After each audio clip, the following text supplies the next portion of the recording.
2026 च्या 5व्या वर्गाची इंटेलिजंट टेस्टचा पार्ट बघणार आहे 6.3. याच्या अगोदर आपण 6.1 आणि 6.2 घेतलेले आहे. आता आपण 6.3 सुरू करणार आहे. तर पहिला प्रॉब्लेम असा आहे आपला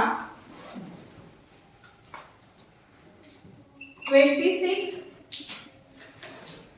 39 40 आणि इथे क्वेश्चन मार्क आहे. यात ऑप्शन दिलेले आहे 80 50 20 आणि 60. आता आपल्याला जेव्हा आपण हा चॅप्टर बघणार आहे तेव्हा एकमेकांचा सहसंबंध आपल्याला बघायचा आहे आणि त्या सहसंबंधानुसार आपल्याला हे प्रॉब्लेम करायचे आहे. जसं की तुम्हाला इथे दिसत आहे, तर यामध्ये तुम्हाला काय सहसंबंध दिसत आहे, कोणी सांगू शकेल का? जसं की ह्या दोघांचा संबंध पहिल्या आणि दुसऱ्या नंबरचा संबंध तसा दुसरा आणि चौथ्या नंबरचा संबंध असतो. ठीक आहे, आपण याला 26 डिवाइडेड बाय 2 करू, म्हणजे याचा हाफ पहिले आपण करू. मग आता याचा डिव्हिजन आपण जेव्हा करू तेव्हा काय येईल? 2 1 जा 2 2 3 जा 6. बरोबर आहे. म्हणजे 26 प्लस 13 करून पाहू, त्याचा आन्सर किती आलं? 3 प्लस 6 9 आणि 1 प्लस 2 3. बरोबर आहे. म्हणजे पहिल्याला हा मॅच केलेला आहे. आता आपण 40 चा आन्सर काय येणार आहे ते बघू. 40 डिवाइडेड बाय 2 म्हणजे आलं 20 आणि 40 प्लस 20 म्हणजे किती आलं? 60. म्हणजे यामधलं ऑप्शन क्रमांक 4 बरोबर आहे. समजलं का?